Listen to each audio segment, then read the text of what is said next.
Hello বন্ধুরা, market bulletin with সৌমেনে আপনাদের সকলকে স্বাগত জানাচ্ছি। ব্যাংক নিফটি নিফটি নিয়ে আমরা ডিসকাশন করব আগামী সপ্তাহে কীরকম থাকতে পারে। তো ভিডিওতে শুরু করার আগে, ব্যাংক নিফটি ডিসকাশন করার আগে সবার আগে যেটা নিয়ে হাইলাইট পয়েন্ট আজকে, সেটা হচ্ছে এইচডিএফসি ব্যাংকের রেজাল্ট এবং আইসিআইসি ব্যাংকের রেজাল্ট আজকে পাবলিশড হয়ে গেছে অলরেডি। তো ভিডিওটা আমি তারপরেই বানাচ্ছি। আর গতকাল রিলায়েন্সের রেজাল্টও পাবলিশ হয়েছে। তো রিলায়েন্সের রেজাল্ট আমি বলবো না খুব হাইফাই কিছু হয়েছে, তার কারণ আছে। তার বেসিক কারণ হচ্ছে রিলায়েন্সের রেজাল্টটা প্রডিউস করেছে, তাতে করে ওই আদার ইনকাম সোর্সটা যদি বাদ দেওয়া যায় রিলায়েন্সে, তো অ্যাজ সাচ কিছু রিলায়েন্স পারফর্ম যে খুব হাইফাই করে, হ্যাঁ গ্রোথ আছে, সামান্য কিছু গ্রোথ আছে, দেখা গেছে অবভিয়াসলি। যদি হিসাব করে দেখা যায় তো ওই 9,000 crore যে ইনভেস্টমেন্ট ওরা বেচে যে গেনটা এসছে, সেই গেনটা যদি বাদ দেওয়া যায়, তো আমাদের প্রফিটেবিলিটির মধ্যে অ্যাজ সাচ কোনো ইনক্রিমেন্ট খুব বেশি দেখা যাবে না। আছে কিন্তু খুব বেশি না। তো আমি রিলায়েন্সের রেজাল্টটাকে একটা ওকে ওকে বলাটা আমার মনে হয় বেটার। মার্কেট কীভাবে রিয়াক্ট করে আমরা সেই চার্টের এতে আসবো, চার্টের সেকশনে আসবো, রিলায়েন্সের চার্ট নিয়ে আলোচনা করব। তো তারপরে সবার প্রথম যেটা আজকে হাইলাইটিং পয়েন্ট হচ্ছে এইচডিএফসি ব্যাংকের রেজাল্ট। তো এইচডিএফসি ব্যাংক কি করেছে?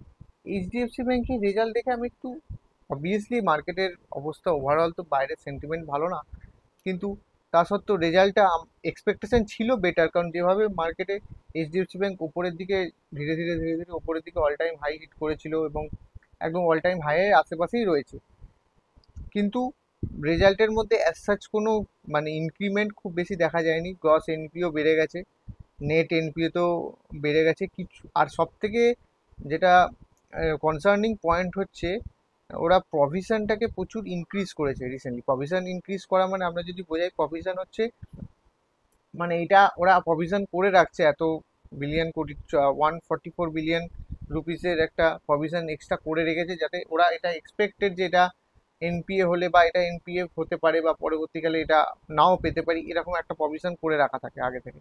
এবার সেটা অনেকটা বেশি করেছে কি কম করে সেটা বড় কথা নয়, কিন্তু যেটা করেছে সেটা একটু বেশি করেছে, তার মানে ওদের এক্সপেক্টেড যে এই টাকাটা আগামী দিনে নাও পেতে পারি।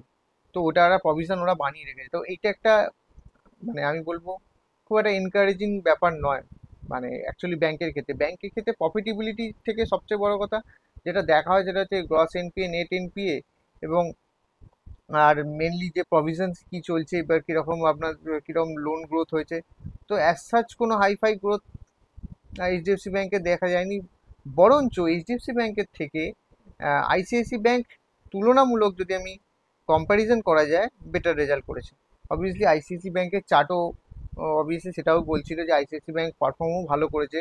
মানে বিগত যদি 4 বছরের ট্র্যাক রেকর্ড দেখি যে এইচডিএফসি ব্যাংক এবং আইসিআইসি ব্যাংকের ট্র্যাক রেকর্ড, তাতে করে দেখা যাবে আইসিআইসি ব্যাংক বেটার পারফরমেন্স করেছে এবং তার রেজাল্টও সেটা শো করেছে। তো আইসিআইসি ব্যাংকের যদি রেজাল্ট নিয়ে আলোচনা করতে চাই, তো আইসিআইসি ব্যাংকের রেজাল্ট এনপিএতে সবেতেই একটা এনপিএ বেড়েছে। গ্রস এনপিএ আইসিআইসি ব্যাংকে সেরকম একটা খুব একটা বাড়েনি। যেটা বেড়েছে নেট এনপিএতে সামান্য কিছু ইনক্রিজ আছে। আর সবচেয়ে আর একটা কনসার্নিং পয়েন্ট, আইসিআইসি ব্যাংকেও কিন্তু প্রভিশন ওরা ইনক্রিজ করেছে। 8.9 বিলিয়ন থেকে ওরা ইনক্রিজ করে এখন 18 বিলিয়ন রুপিসে চলে এসছে। মানে আলটিমেটলি বোঝার কথা বলতে এইটা হচ্ছে প্রভিশনগুলোকে বাড়িয়ে রাখছে ওরা, যে আগামী দিনে মানে বেশি বেশি লোকের এনপিএ হওয়ার সম্ভাবনা, মানে লোনে এনপিএ হওয়ার সম্ভাবনা বেশি আছে আগামী দিনে। তো এটা একটা কনসার্নিং পয়েন্ট, আমি এটা আমার রেজাল্ট দেখে যেটা মনে হচ্ছে। তো চলুন আপাতত চার্টে দেখা যাক, চার্ট নিয়ে ডিসকাস করি। আগে সবার প্রথমে যে চার্ট নিয়ে ডিসকাস করবো সেটা হচ্ছে এইচডিএফসি ব্যাংকের চার্ট নিয়ে। তো এইচডিএফসি ব্যাংকের চার্টে সিগন্যাল তো দিয়েই দিয়েছে ওপর থেকে নিচে পরপর 3 সপ্তাহ ধরে। আমি উইকলি চার্টে আছে, আমি ডেলি চার্টে করে দিই। তো ডেলি চার্টে যদি যাই তো পরপর 3 দিন ধরে তো ধীরে ধীরে ধীরে ধীরে ফল করেছে, এবং লাস্ট ফ্রাইডেতে মার্কেটের এক্সপেকটেশন ছিল না, এটা পরিষ্কার বোঝা গেছে যে যেভাবে এইচডিএফসি ব্যাংকে ফল এসছে, ভেতরের ইনসাইডারের কাছে খবর ছিল যে এইচডিএফসি ব্যাংক খুব একটা এনকারেজিং রেজাল্ট প্রডিউস করবে না। তো মার্কেট সেইভাবে রিয়াক্টও করেছে। হ্যাঁ, অ্যাক্সিস ব্যাংকের রেজাল্টের ফলে হয়েছে সেটা আলাদা বিষয়, লোকে বলছে অ্যাক্সিস ব্যাংকের রেজাল্টের ফলে হয়েছে, কিন্তু অ্যাক্সিস ব্যাংক একটা ইন্ডিকেশন দিয়ে দিয়েছে যে মার্কেটে ব্যাংকের রেজাল্ট কিন্তু খুব অ্যাজ সাচ ভালো এই কোয়ার্টারে আসবে না। আগামী কোয়ার্টারে হয়তো বেটার আসতে পারে, সেটা ডিপেন্ড করছে, দেখা যাবে সেটা আগামী কোয়ার্টারে। কিন্তু এই কোয়ার্টারে রেজাল্ট ব্যাংকের যত রেজাল্ট আজকে প্রডিউস হয়েছে, অনেক অনেক কোম্পানি আরও আদার্স ছোটো ছোটো ছোটো ছোটো ব্যাংকেরও রেজাল্ট প্রডিউস হয়েছে, কিন্তু মেজর ব্যাংকগুলো তো এইগুলোই যারা ইন্ডেক্সকে ডিপেন্ড করে ওপরের দিকে বা নিচের দিকে। তো এই নিয়ে আলোচনা করাটা আমার মনে হয় দরকার। সো এইচডিএফসি ব্যাংক এখন আমি বলে রাখি সাপোর্ট পয়েন্টে আছে। সোমবারে যদি গ্যাপ ডাউন খোলে হালকা ফুলকা, হালকা ফুলকা না, যদি গ্যাপ ডাউন খুলবে তো মোটামুটি ঠিকঠাকই গ্যাপ ডাউন খুলতে পারে। তো নেক্সট সাপোর্ট যেটা আছে এইচডিএফসি ব্যাংকে, এই সাপোর্ট পয়েন্টটা আপনাদের যদি চার্টে দেখাতে যাই, তো এই 50 ডিএম এর কাছে এখন সাপোর্ট নিয়েছে। তো এই 50 ডিএম এ ক্রস করলে নেক্সট টার্গেট হবে এই জোনটা, এই নিচের দিকে এই জোনটা 1916। তো দেখা যাক কীরমভাবে খোলে। তো এইচডিএফসি ব্যাংকে আপাতত নেগেটিভ ভিউই আছে অ্যাজ পার চার্ট।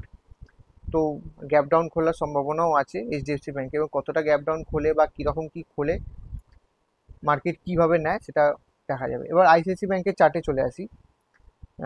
আইসিআইসি ব্যাংকের চার্টে যদি আমি দেখি, আইসিআইসি ব্যাংকের চার্টও আমি বলবো না যে হ্যাঁ আইসিআইসি ব্যাংকে বাইং এসছে লাস্ট মুহূর্তে। তো আইসিআইসি ব্যাংক গ্যাপ আপ খুলবে কিনা সেটা নিয়ে সন্দেহ আছে, কারণ প্রভিশন তো আইসিআইসি ব্যাংকেও ইনক্রিজ হয়েছে না। তো দেখা যাক। মার্কেটে এখন আইসিআইসি ব্যাংকের মেন সাপোর্টের জোন হচ্ছে এইটা। এই সাপোর্টটা যদি দেখাতে চাই আপনাদের,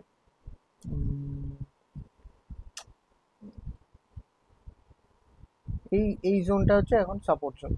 এর জোনের নিচে ব্রেক করলে বা এর নিচে, এই জোনে এর নিচে ক্লোজিং দিলে তখন আইসিআইসি ব্যাংক খারাপ হবে এবং সেল সাইডে পজিশন আইসিআইসি ব্যাংকে তৈরি হবে। তো সেই মতো বুঝে শুনে কাজ করবেন। রেজাল্টের মধ্যে খুব এনকারেজিং কিছু একটা পাওয়া যায়নি খুব একটা। শুধু যেটুকু বলতে পারি আইসিআইসি ব্যাংকের রেজাল্টটা বেটার। হয়তো এইচডিএফসি ব্যাংকের থেকে আইসিআইসি ব্যাংক কালকে মানে মানডেতে কম পড়তে পারে, এইটুকু এক্সপেক্ট করা যায়, এছাড়া কিছু না। তো চলুন এবার ব্যাংক নিফটি নিয়ে আলোচনা করি। তো প্রথমে নিফটির চার্টে যাই। নিফটির চার্টে আপনাদের মনে আছে লাস্ট ভিডিওতে আমি সুন্দর একটা এলিয়ট ওয়েভের প্যাটার্ন ছোট্ট টাইম ফ্রেমে তৈরি করেছিলাম। তো ছোট টাইম ফ্রেমটা আমি এগিয়ে যাই। 15 মিনিটসের টাইম ফ্রেম নিয়ে এখন আমি আলোচনা করব। তো আমি যেটা বলেছিলাম এক্স্যাক্টলি, মানে একদম, মানে মার্কেট যে এত সুন্দর আমার এবিসি, এই যে আপনাদের যে এইখানে যে আমরা সি মার্কিংটা করেছিলাম, এবং সেখান থেকে যে মার্কেট রিভার্স হয়ে যাবে এবং এখান থেকে আবার ফিফথ ওয়েভ নতুন করে তৈরি করবে, এটা অবভিয়াসলি মার্কেটের রেসপেক্ট, যে আমার মার্কেট আমার অ্যানালিসিসটাকে রেসপেক্ট করেছে যে এটা এখান থেকে একটা নতুন ফিফথ ওয়েভ তৈরি হয়েছে। তো ফিফথ ওয়েভে বলে রাখি, এখন যদি আমি এলিয়ট ওয়েভে প্যাটার্ন যদি ডিসকাস করছি, আমরা যেহেতু এলিয়ট ওয়েভে প্যাটার্ন ড্র করেছি এবং মার্কেট সেটাকে রেসপেক্ট করছে, তো এখানে যখন একটা ফিফথ ওয়েভ এই জোন থেকে তৈরি হয়েছে, এই এই পয়েন্টে, তাহলে ফোর্থ ওয়েভ এখানে কমপ্লিট হবে। আমি মার্কিং করে দিই এখানে ফোর্থ ওয়েভ একটা।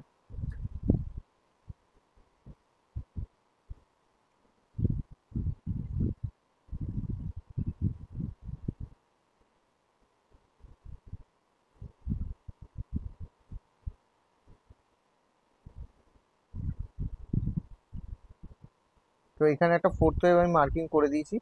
তো এরপরে যেটা ওয়েভটা তৈরি হচ্ছে সেই ওয়েভটা নিয়ে আমরা, চলুন ওয়েভটাকেও মার্কিং করে দিই, তাহলে আমাদের আরও বুঝতে সুবিধা হবে। এখানে একটা ইম্পালসিভ নিচের দিকে প্যাটার্ন তৈরি হচ্ছে। তো এইটা চলুন শুরু করা যাক। এখানে একটা ফার্স্ট ওয়েভ, দেন ফার্স্ট, সেকেন্ড, দেন এটা থার্ড ওয়েভ, এখন ফোর্থ জোনে চলছে। ফোর্থে আরেকটু রিট্রেসমেন্ট হতে পারে বা ওপর নিচে কি হবে, গ্যাপ ডাউন খুলবে কি খুলবে, ফোর্থ ওয়েভ যেখানে যদি গ্যাপ ডাউন খুলে যায় তাহলে ওখানে ফোর্থ ওয়েভ মার্কিং হয়ে যাবে। তো তবু আমি মার্কিং করে রাখছি। এরপর ফোর্থের পর যদি ফিফথ খুলে যায় তাহলে ফিফথে হয়তো এখানে একটা ফিফথ ওয়েভ, বা যদি এক্সটেনশন করতে চায় মার্কেট, তো মোটামুটি নিচের দিকে একটা জোন খুলে যাচ্ছে, মানে এই 50 জোন ইজি টার্গেট আছে আপাতত এই মুহূর্তে। আমি 850 মোটামুটি একটা জোন মার্কিং করে রাখি। সো মার্কেটে আমরা এখন ফিফথ ওয়েভের ফিফথ পার্টে রয়েছি। তো ফিফথ পার্টে এখানেই শেষ হয় না, অনেক সময় কি হয় ফিফথ ওয়েভ বা যে কোনো থার্ড ওয়েভ, যে কোনো একটা ইম্পালসিভ ক্যারেক্টারের নিচের দিকে বা ওপরের দিকে তো এক্সটেনশন হতে পারে। এবার যদি মার্কেট চায় যে ফিফথ ওয়েভকে এক্সটেনশন করতে, তো এক্সটেনশন করতে পারে। দেন ধীরে ধীরে ধীরে ধীরে আবার একটার পর একটা লেগ বাড়াতে বাড়াতে ফিফথের পর +4 বলে চারটে চারটে করে লেগ ধীরে ধীরে বাড়াতে পারে। এবার সেটা সেখানে এক্সটেনশনে কোথায় গিয়ে শেষ হবে সেটা আমরা লেভেল নিয়ে ডিসাইড করবো, যে 750 নিচে কাটলে দেন 500-এর লেভেল খুলে যাবে, 24,500। তো এইভাবে তখন আমরা লেভেল নিয়ে খেলা কাজ করব। তখন আমরা আর মার্কেট যেভাবে যেভাবে একটার পর একটা ওয়েভ বানিয়ে যাবে, সেই ওয়েভটা আমরা মার্কিং করতে থাকবো। তো এক্সটেনশন হলে সেটা করব, কিন্তু যদি বাই চান্স ধরুন এখানে ফিফথ ওয়েভে বা গ্যাপ ডাউন খুলে সোমবারে মার্কেট ধীরে ধীরে রিকভার করতে শুরু করে, এবং রিকভার করে এবিসি বানানোর প্রবাবিলিটিও আছে, কারণ যেহেতু একটা ফিফথ ওয়েভে আমরা রয়েছি, একটা ফার্স্ট লেগের, তো এখানে সেকেন্ড ওয়েভও যেতে পারে মার্কেট। তো সেকেন্ড ওয়েভে যদি যায় তার সেখানে এবিসি মার্কিং হবে, এবং তখন মার্কেট একটা ছোট কারেকশানে উপরের দিকে আপসাইডে যেতে পারে। তো দু রকমই বলে রাখলাম, মার্কেট যেরকম প্লে করবে সেরকম অনুযায়ী কাজ করবেন। এবার ব্যাঙ্ক নিফটিতে যাওয়া যাক। ব্যাঙ্ক নিফটিতে আমি মার্কিং করেছিলাম, তো মার্কিং একটু চেঞ্জেস হয়েছে। ব্যাঙ্ক নিফটি আমরা ফার্স্ট ওয়েভটাকে আমি উপরের দিকে দেখিয়েছিলাম, কিন্তু সেটা ফার্স্ট ওয়েভ নয়। আর সেখানে ফার্স্ট ওয়েভের first part, then second, third, fourth, fifth, দেখুন ভালো করে মার্কিং আমি এখানে করে দিয়েছি। ঠিক আছে, এখানে দেখে নিন, এখানে ফার্স্ট ওয়েভ, এখানে ফার্স্ট ওয়েভ, এখানে সেকেন্ড, থার্ড, ফোর্থ, ফিফথ বলে একটা ফার্স্ট পার্ট তৈরি হয়েছে এখানে। এবং এখানে এবিসিটাও আমি মার্কিং করে দিচ্ছি, ABC দিয়ে সেকেন্ড ওয়েভ তৈরি করেছে। দেন এখানে নিচের দিকে ওয়েভ, থার্ড ওয়েভে যাচ্ছে মার্কেট। থার্ড ওয়েভে আমরা ইম্পালসিভ প্যাটার্নও পেয়ে গেছি। আমি এটা টাইম ফ্রেমটাকে একটু বাড়িয়ে দিই 15 মিনিট, যাতে আপনাদের দেখতে সুবিধা হয়। হ্যাঁ, থার্ড ওয়েভের টাইম ফ্রেমটাকেও বাড়িয়ে দিচ্ছি। তো আমরা এটা এখন এই মুহূর্তে ফার্স্ট ওয়েভ অলরেডি হয়ে গেছে, থার্ড ওয়েভে সেকেন্ড ওয়েভও হয়ে গেছে, এবার থার্ড পার্টে আছি।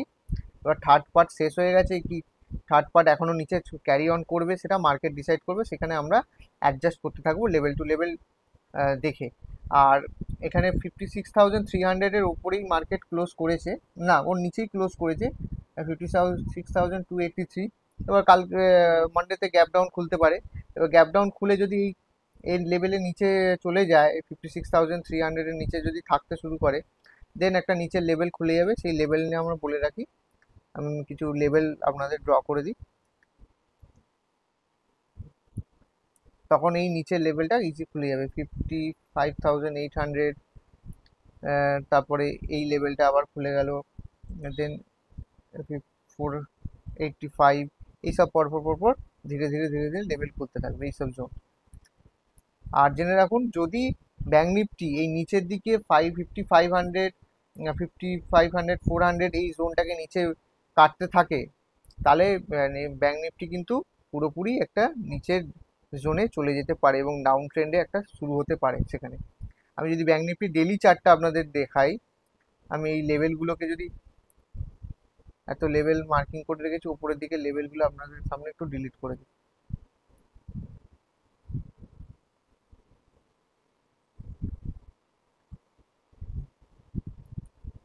হুম, তো ব্যাঙ্ক নিফটি যে এত বড় একটা রাইজিং ফেজে ছিল মার্চ থেকে, মার্চে যে লেভেলটা ছিল ওই সময় 47,750, এই জোন থেকে যে এত বড় রাইজ নিয়েছে, সেই রাইজ কিন্তু ফেড আউট হয়ে যাবে আগামী দিনে, যদি মার্কেট এই নিচের দিকে 55,400, 55,150 এইসব জোনকে নিচে কাটতে শুরু করে। তো market according to price action বুঝে শুনে মার্কেটে ট্রেড করবেন। মার্কেটের সেন্টিমেন্ট এই সময় অ্যাজ পার রেজাল্ট, যেভাবে রেজাল্ট এসছে আপনারা বুঝতেই পারছেন, রেজাল্টটা খুব একটা আকর্ষণীয় নয় মার্কেটের কাছে আমার মনে হচ্ছে।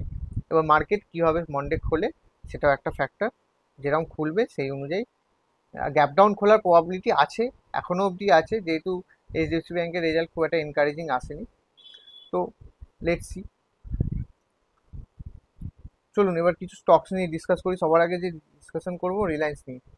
রিলায়েন্স দেখুন, রিলায়েন্স কিন্তু ধীরে ধীরে ধীরে ধীরে নিচের দিকে গ্রাইন্ড করছে, এবং 20 ডিএমএ কে, যে জোনটা আমি খুব ইম্পর্টেন্ট জোন, 20 ডিএমএ নিচে কিন্তু ক্লোজ করেছে দুবার, এবং সরি দুবার না, তিনবার ক্লোজ করেছে, এবং ভালোভাবে নিচের দিকে যাওয়ার প্রবাবিলিটি আসছে। এবার মার্কেটের এই যে রিলায়েন্সের রেজাল্ট মার্কেট কীভাবে নেয়, এবং কিছু জিনিস আপনার সাথে শেয়ার করে নিয়ে, কিছু সাইকোলজিক্যাল ফ্যাক্টর রয়েছে আজকে রিলায়েন্স যে এত বড় নিচে 1130 থেকে বা 1120 এই জোন থেকে যে এত বড় রাইজ নিয়েছে, অবভিয়াসলি ভালো রেজাল্টের এক্সপেকটেশনই তো। রেজাল্ট ঠিকঠাকই এসছে যথেষ্ট। তো এবার কি, নেক্সট কি? তো মার্কেটের কাছে নেক্সট আর কিছু নেই, তো মার্কেট এখন এই মুহূর্তে রিলায়েন্সকে ধীরে ধীরে ধীরে ধীরে নিচের দিকে গ্রাইন্ড করাতেই পারে। যারা অপারেটর তারা তো এই এক্সপেকটেশন নিয়েই রিলায়েন্সকে কিনেছিল বা নিচের দিকে রিলায়েন্সকে অ্যাকুমুলেট করেছিল, রিলায়েন্সের রেজাল্ট ভালো আসবে। তো রেজাল্ট যখন ভালো এসে গেছে, তো যারা অপারেটর তারা তো মাল তো ছেড়েই দেবে। এখান থেকে যে বোঝাই যাচ্ছে যে অপারেটররা ধীরে ধীরে ধীরে ধীরে মাল অফলোড করছে এই এই জোনটা থেকে। এই জোনগুলো থেকেই বোঝা যাচ্ছে যে ধীরে ধীরে অফলোড করছে মাল। তো রিলায়েন্স কিন্তু ধীরে ধীরে তার নিচের দিকে ডাউন ফেস আস্তে আস্তে তৈরি করতে পারে 20 ডিএমএ। এবং নেক্সট সাপোর্ট আমি বলে দিই, নেক্সট যে সাপোর্ট, ইম্পর্টেন্ট সাপোর্ট আছে, সেই সাপোর্টের জোনটা কাটলে আরও আস্তে আস্তে রিলায়েন্স বেয়ারিশ হয়ে যাবে। এই সাপোর্ট জোনটা 50 ডিএমএ। দেন এইখানে একটা খুব সুন্দর সাপোর্ট জোন আছে, যেখানে বারবার টাইম কাটিয়েছিল, অনেক দিন টাইম কাটিয়েছে। তো এই জোনটা 1398, মানে অলমোস্ট ওই 1400-র নিচে। তো 1400-র নিচে কিন্তু রিলায়েন্স পুরোপুরি বেয়ারিশ হয়ে যাবে। তো এই জোনগুলোকে খেয়াল রাখবেন, এই জোনে একটু টাইমও কাটাতে পারে রিলায়েন্স, তারপরে আস্তে আস্তে আস্তে আস্তে নিচে। আর আমি বারবার বলেছি যে ব্যাঙ্ক নিফটি এবং রিলায়েন্সের পার্টিসিপেশন কিন্তু নিফটিকে নিয়ে যেতে কিন্তু যথেষ্ট ওপরে নিয়ে যেতে হেল্প করেছে। তো নিচে যদি নিফটি আসে, তো কারা বেশি হেল্প করবে নিফটিকে নিচে নিয়ে যেতে? রিলায়েন্স আর ব্যাঙ্ক নিফটি ম্যাক্সিমাম হেল্প করবে, যদি নিফটি নিচে যেতে চায়। তো তো ওই জন্য আমি রিলায়েন্স এবং ব্যাঙ্ক নিফটিতে একটুখানি, ব্যাঙ্ক নিফটির স্টকে যেমন রেজাল্টও খুব একটা এনকারেজিং তো আসেন, কি বলবো। তো এক্সপেক্টেড এটাই যে এরাই ব্যাঙ্ক নিফটিকে নিচে নিয়ে চলে যাবে আস্তে আস্তে, যদি নিফটি বেয়ার ফেজে যায় তো। কারণ আমি জানেন আপনারা যে আমি মার্কেট নিয়ে খুব একটা, মার্কেটের আগামী দিনে যে এই মুহূর্তে যে মার্কেটের কারেন্ট ট্রেন্ড, সেটা যে একদম বুলিশ ট্রেন্ড আমি এখানে বিশ্বাস করছি না। তার সব থেকে বড় রিজন হচ্ছে যে মার্কেটে এই মুহূর্তে যা সিচুয়েশন রয়েছে, সবাই মার্কেটে ইনভলভ, মার্কেটে কাজ করছে, যে কোনোদিন শেয়ার মার্কেট জানেও না তারাও শেয়ার মার্কেটে ঢুকে গিয়ে, আপনারা নিজেরাই বুঝতে পারছেন যারা দীর্ঘ 3-4 বছর 5 বছর 10 বছর ধরে কাজ করছেন এখন মার্কেটে। আশেপাশে, আপনার আশেপাশে যত সবাই মিউচুয়াল ফান্ড করছে, 27,000 crore মিউচুয়াল ফান্ড রানিং চলছে, মানে এসআইপি রানিং চলছে। তো মার্কেট কি এতই সহজ এই 27,000 হাজার কোটি টাকার এসআইপি চলছে, আর মার্কেটও তাদেরকে পয়সা দিয়ে ওপরে চলে যাবে, ধীরে ধীরে ধীরে ধীরে পয়সা দেবে তাদেরকে? এটা কি হতে পারে? মার্কেট এমনই একটা মেকানিজম, যেটা এতদিনে আমি বুঝতে পেরেছি, মার্কেট এখন এমনই একটা মেকানিজম যে সব সময় নর্মাল রিটেলারদের ট্র্যাপ করে, চিরকাল করে এসছে। আর এইটাই মার্কেটের মধ্যে কাজ করতে করতে, যদি আপনারা ভয় না পান বা সাধারণ পার্টিসিপেন্টের মধ্যে যদি ভয় না কাজ করে, চলো কোনো অসুবিধা, এখন তো এরকম সিচুয়েশন হচ্ছে যে হ্যাঁ ঠিক আছে, শেয়ার নিচে পড়ে যাচ্ছে, চলুন নিয়ে নিন, আবার উপরে উঠে যাবে। তো শেয়ার নিচে চলে যাচ্ছে মানে কোনো ভয় নেই। আজ থেকে 2 বছর 3 বছর আগে কোভিডের সময় শেয়ার নিচে পড়ে যেত, সব হোল্ড করতো। তখন হোল্ড করার ক্ষমতা ছিল না, তখন জানে যে যদি নিচে পড়ে যায় তো আরো অনেক পড়ে যাবে। কিন্তু এখন নিচে পড়ে যাওয়াতে কারোর ভয় নেই মার্কেটে। হ্যাঁ চলো নিচে পড়ে গেছে, আবার উপরে উঠে আসবে। আর মার্কেট সেভাবে শো করছে শেয়ারগুলোকে নিয়ে বা বিভিন্ন রকমের। আর এই যে ওপরের দিকে একটা ফেজ আমরা আহ, গত 2 মাস ধরে দেখছি, এই ফেজের মধ্যে পার্টিসিপেশন কিন্তু মেজর স্টকে কিন্তু খুব একটা পার্টিসিপেশন নেই। এখনো অনেক স্টক আছে যার 40%, 30%, 50% অল টাইম হাই থেকে নিচে রয়েছে। কিছু কিছু মেজর নিফটি রিলেটেড স্টক, যেমন আমি যদি খুব স্পেসিফাই নাম নিতে চাই, bank, HDFC bank, ICICI bank, Reliance, বা ওই আপনাদের ডিফেন্সের স্টক, এখন যেহেতু যুদ্ধকালীন পরিস্থিতি মাঝখানে তৈরি হয়েছিল আমাদের ইন্ডিয়া পাকিস্তানে, তো ডিফেন্সের স্টকের মধ্যে একটা ভালো স্পার্ক এসছে। তো এইসব কিছু কিছু ছোট ছোট ছোট ছোট পকেট ছাড়া ওভারঅল মেজর মার্কেটে কিন্তু অ্যাজ সাচ কোনো গ্রোথ বা অ্যাজ সাচ কোনো ব্রেকআউট নেই। আমি যদি সেক্টর স্পেসিফিকও বলতে চাই, তো অটোতে কোনো গ্রোথ নেই। এফএমসিজিতে অল টাইম লোতে চলছিল, রিসেন্টলি এফএমসিজির মধ্যে একটা স্পার্ক দেখা গেছে, তো এফএমসিজিতেও আমরা এখানে ট্রেডও নিয়েছিলাম এবং বহু ভালো প্রফিটও কামিয়েছি, এফএমসিজিতে কাজ করেছি। এফএমসিজি এখনো ভালো। এফএমসিজি যদি স্টকও বলি যে আগামী দিনে স্টকে এফএমসিজিতে কাজ করা যেতে পারে, কিন্তু কসাস থাকবে। আমি ডাবর নিয়ে আলোচনা করেছিলাম, তো ডাবর নিচে থেকে একটা সুন্দর ক্যান্ডেল বানিয়েছে গ্যাপ ডাউন খুলে। তো ডাবর যদি 200 ডিএমএ কে স্টপ লস রেখে কাজ করবে। এই 200 ডিএমএ কিন্তু মেন, এর নিচে গেলে কিন্তু ডাবরও খারাপ হয়ে যাবে। ঠিক আছে, আর চেষ্টা করবেন বাইং সাইডে, যদি মার্কেট এরকম ভাবে নিচে কাটতে থাকে ধীরে ধীরে, খুব স্পিডে, যদি 750-র জন্য কেটে গেল, 500-র জন্য ধীরে ধীরে কাটছে, একটা কনফিউশন আমার এখানে আছে। সেই কনফিউশনটা হচ্ছে মার্কেট যে এরম ভাবে নিচে কাটছে, এর মধ্যে আমি এখনো সেই স্পিডটা লক্ষ্য করছি না। যদি আগামী সপ্তাহে স্পিডটা চলে আসে, তাহলে কিন্তু একদম কনফার্ম হয়ে যাবে যে মার্কেট কিন্তু ডাউন ট্রেন্ড শুরু করে দিয়েছে নতুন। তো আমি বলবো বাইং, আমি স্টক নিয়ে আজকে আলোচনা করছি না, কারণ মার্কেট এখন কনফিউশন জোনে আছে। মার্কেট যদি নিজের স্ট্রাকচারটাকে ঠিক করে দেয়, মানে ডাউন ট্রেন্ডের স্ট্রাকচারটা ক্লিয়ার করে, যে হ্যাঁ ডাউনেই যাচ্ছে, বা এখানে একটা কারেকশন নিয়ে ধীরে ধীরে ধীরে ধীরে আবার উপরে যাচ্ছে, আবার নিচে আসছে, তাহলে সময় কাটালে তাহলে কিন্তু স্টকসে কাজ করে মজা আছে। স্টকসে আপ সাইড ডাউন সাইড ছোটো মোটো কাজ করা যাবে। আর নালে যদি মার্কেট এখান থেকে নিচে কাটতে থাকে স্পিডে, তাহলে কিন্তু স্টকসে বাইং সাইডে কাজ করে কিন্তু রিস্ক। ইন্টারডেতে ছোটোখাটো কাজ করা যেতে পারে, কিন্তু বাইং সাইডে বেশি থাকা বা বাইং সাইডে হোল্ড করে 2 দিন 3 দিন করে হোল্ড করে বাইং সাইডে রাখা কিন্তু রিস্ক হয়ে যাবে। তো সেই বুঝে কাজ করবেন। আজকের ভিডিওটা এখানেই এন্ড করছি। আপাতত নমস্কার।